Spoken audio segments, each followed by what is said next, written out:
নমস্কার বন্ধুরা, অভাগী রান্নাঘরে সকলকে স্বাগতম। আজকে দেখাবো প্রাকৃতিক উপাদান দিয়ে অর্গানিক হেয়ার প্যাক।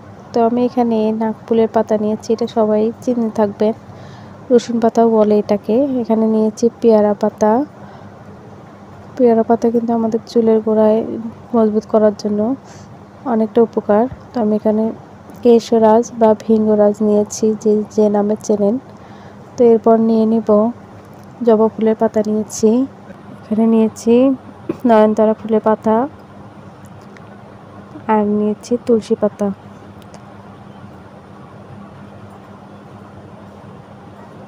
এখানে নিয়েছি 2টা পেঁয়াজ, জবা ফুল নিয়েছি। এগুলো আমি ভালো করে পরিষ্কার করে পাটায় বেটে নেব।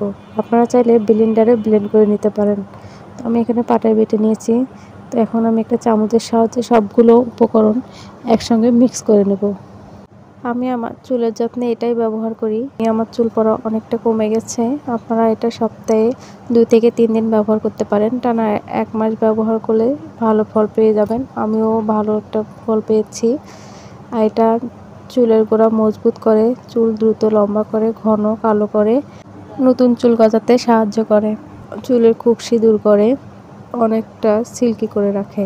তো আমি একটা কাচের বয়ামে রেখে দিব। এটা আপনারা নর্মাল ফ্রিজে রেখেও ব্যবহার করতে পারেন। তো আমি এভাবে রেখে দিলাম। এটা আমি সপ্তাহে 2 থেকে 3 দিন ব্যবহার করি। এটা ছেলে মেয়ে উভয়ে ব্যবহার করতে পারবেন। এটা চুলের গোড়ায় দিয়ে 10 থেকে 20 মিনিটের মতো রেখে ভালো করে মাথা ধুয়ে নেবেন। বাসা অনুরূপ আমি এটা ভালো একটা রেজাল্ট পেয়েছি, আর আপনারাও আশা করছি ভালো কিছু পাবেন।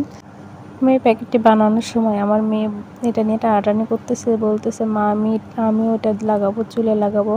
তো আমি ওটা আমার মেয়েকে ব্যবহার করতে দিব না, কারণ ওর এখনও 3 বছর হয় নাই। এটা 5 বছরের বাচ্চা থেকে ব্যবহার করতে পারবে। তো আমার এই ভিডিওটি কেমন লাগলো অবশ্যই চ্যানেলটিকে সাবস্ক্রাইব দিয়ে পাশে থাকবেন, আর কমেন্ট করে জানাবেন। ধন্যবাদ।